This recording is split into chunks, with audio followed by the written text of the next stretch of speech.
Assalamualaikum warahmatullahi wabarakatuh. This is part 2 for the recorded lecture for the topic economic loss, continuation of part 1. So I'm sharing my screen. Okay, let me maximize it. Okay, in part 1, we covered definition and we discussed two important cases. We discussed pattern steel, okay, and we also discussed our own local case, NPAJ and Stephen Phua Cheng Lun.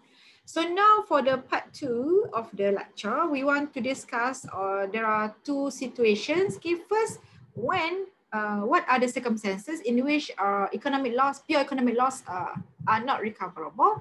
And later we are also discussing situations, key circumstances in which economic loss is recoverable. Okay, the first one, when economic loss is not recoverable, when pure economic loss is not recoverable, there are two examples of situations here. The first one, loss resulting from damage to property belonging to a third party. So the court won't allow pure economic loss claim for this particular situation. And we have the case of P.E.L and Stockton Waterworks Company, very old case reported in 1875. And later we are going to discuss the second situation in which loss due to a defective product. And this is, this was illustrated in the case of Murphy and Brentwood District Council reported in 1991. So let's have a look at these two cases. Meaning that here in these two situations, pure economic loss is not recoverable. What happened in P.E.L and Stockton Waterworks Company here? We have complainant, we have Mr. X, and we have defendant. So we have three parties, but now the suit is between complainant and defendant. So complainant, he contracted to build a tunnel under an embankment. Okay, for whom? The work is for whom? For Mr. X. So Mr. X is not a party to the suit here. And defendant negligently caused flood to the embankment. So it caused damage to the embankment and the surrounding land belonging to Mr. X. And because of this, because of the act of defendant, negligent act of defendant here, it disrupted a complainant's work. Okay, because complainant was building a tunnel. And now, because of that, complainant suffered a loss of profit in the performance of his work to Mr. X. He suffered certain losses because of the act, negligent act by defendant. Because of that, now complainant brought a suit against defendant. So he sued defendant. But the court disallowed the claim. Why? On the basis of pure economic loss. And why is that so? Okay, claimants could not recover for their loss because the court found that the loss was too indeterminate. Cannot be determined how extensive, okay, or how much suffered here. And it's also too remote. So it is independent from the actual act by negligent here. By negligent act of the defendant here. And another objection why the complainant lost his case here is that contract law is a more appropriate forum for determination of recovery for pure economic loss. Whatever things related to economic loss, the court said, well, it's better for you to argue or to bring the case under this argument, okay, under principle of law, under contract law rather than tort law.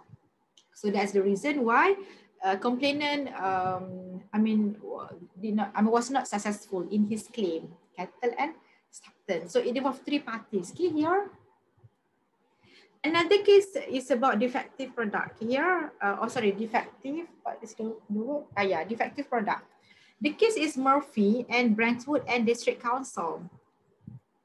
We have complainant as the house owner, and this house owner, he suffered losses after selling his defective house for far below market price. So he's supposed to sell the house above or at market price or above the market price, but because the house was defective, so he was compelled to sell it off at a very low price here. So because of that, complainant sued the local council. The complainant sued defendant for such losses. And also he stood for expenses that he has to incur in moving into a new house. Meaning that here he was made to sell off the house, and then now he incurred expenses to move into a new house. So he claimed everything from this Brentwood District Council, local council.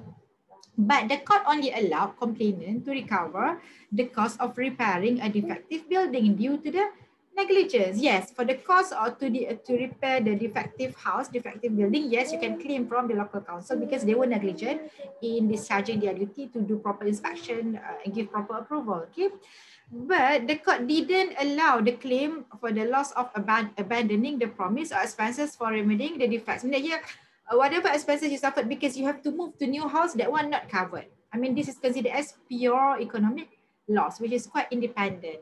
Okay, not really closely related or linked to the negligent act on the part of Brentwood District Council. So in these two situations, the court didn't allow the claim for pure economic loss. Now let's move to another situation in which when the court will allow pure economic loss, so it's recoverable here. It is allowed to be recovered or to be claimed by the complainant or plaintiff. The first one, okay, I mean, the main important things to be proved is that when there is a special relationship, that's a requirement, okay? And it involves these two losses here. The first one, loss caused by negligent misstatement, okay?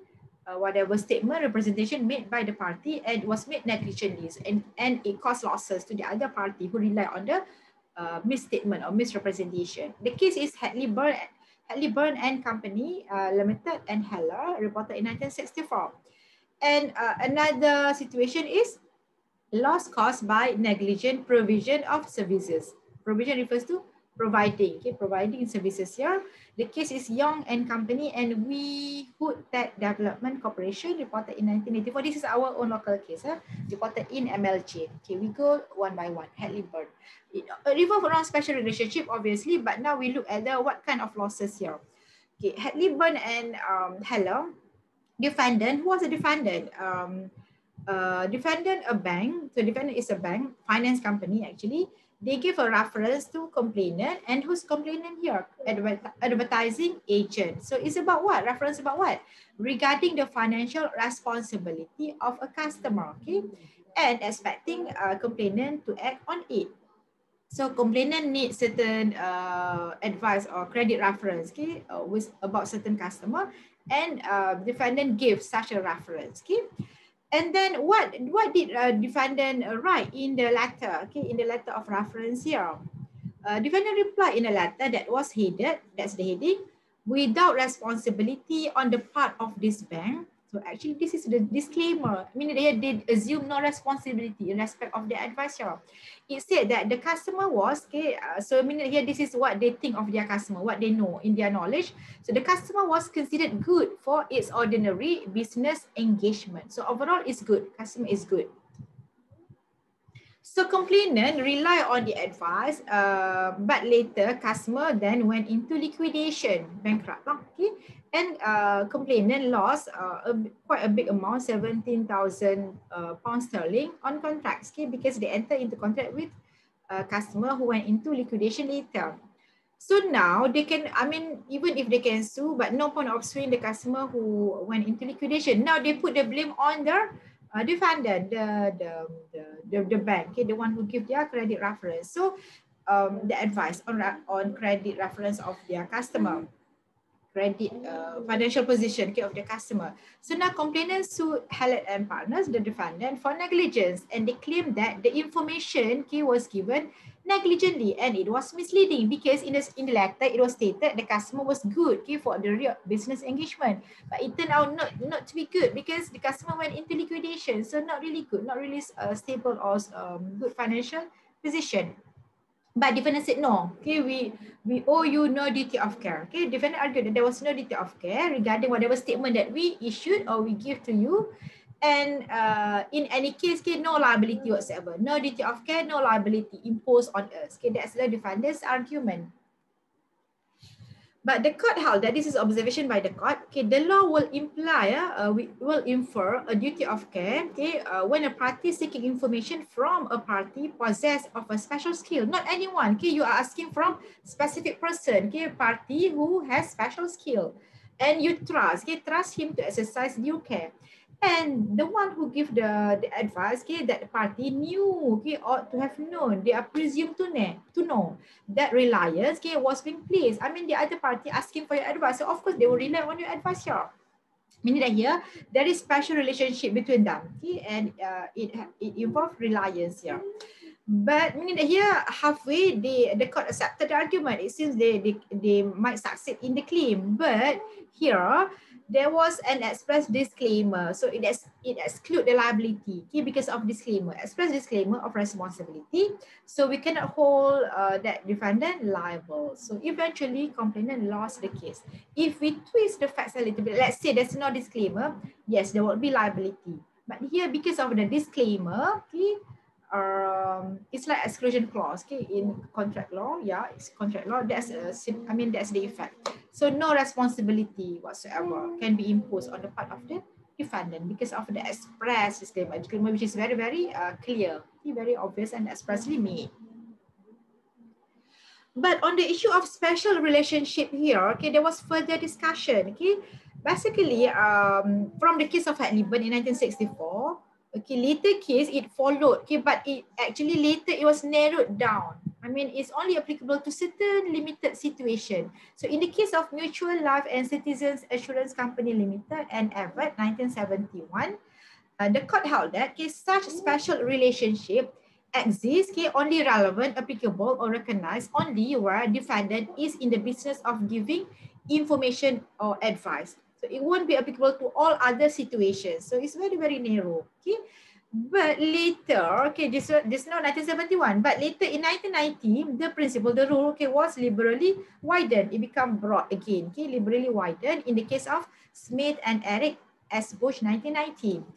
So in this case, defendant can be liable even if they are not in such a business of giving information or advice, as long as they knew. So that's the requirement. They knew that their information is relied upon by the plaintiff, knowledge of reliance. So yes, you can be held liable.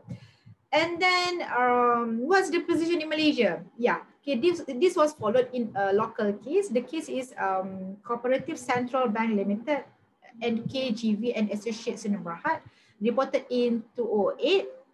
But in this case, defendant was not liable because why? The finding by the court was that there was no proximity because the person who relied upon the defendant's valuation report was not a person known to the defendant. Defendant is not aware of the reliance or existence of the plaintiff, basically. Okay? So basically, we follow the liberal approach, but then because element of proximity was not satisfied, so eventually no liability, okay, in the case of Cooperative Central Bank Limited. So that's basically the discussion on the requirement of special relationship. Okay, we are talking about pure economic loss recoverable, provided there is special relationship. Okay, the last case for this topic, local case. The case name is Young and Company and We Hood Tech Development Corporation. It involved three parties. Okay, there was developer, okay, purchaser, and financial. So they are involved in certain arrangement. Financial is the respondent in this case. So financial, they gave a loan to purchaser, and the purchaser agreed to charge the land to the financial. Okay, usually that's the normal arrangement. You apply for a loan, so whatever property belonging to you, it will be charged to the financial. I mean, until and unless you paid off the loan, then only the land will belong to you, will be transferred as you are the ownership. Okay? I mean the owner. You have the full ownership of the land after the charge is discharged, basically. And then who was appellant in this case? Appellant was a legal firm. Okay, Young and Company is a legal firm.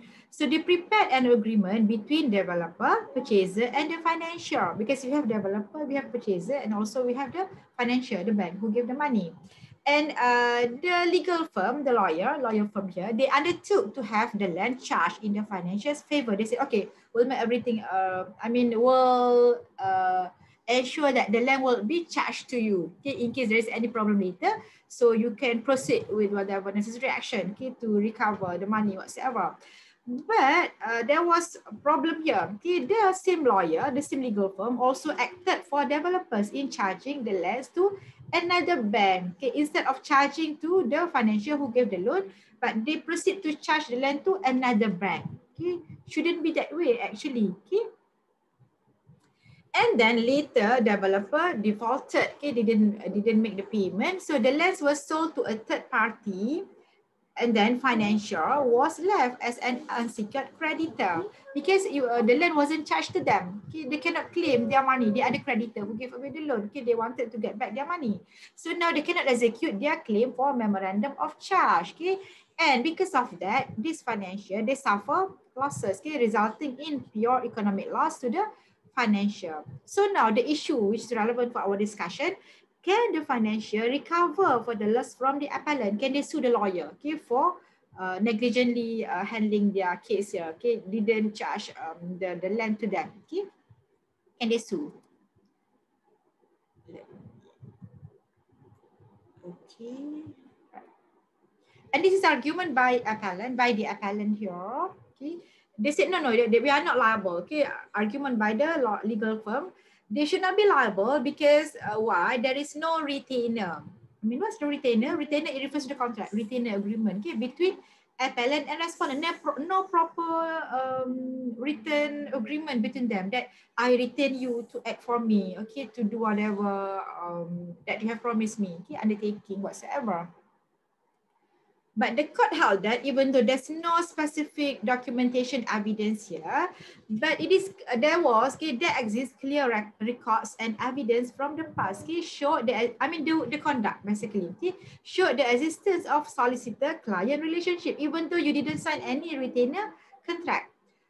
Showing existence of relationship between appellant and respondent, okay, by way of implication. So we infer that exists such a relationship. So does it amount to special relationship? Yes, okay, because they put trust on you for your skill, okay, to make sure that the land is properly charged to the financial.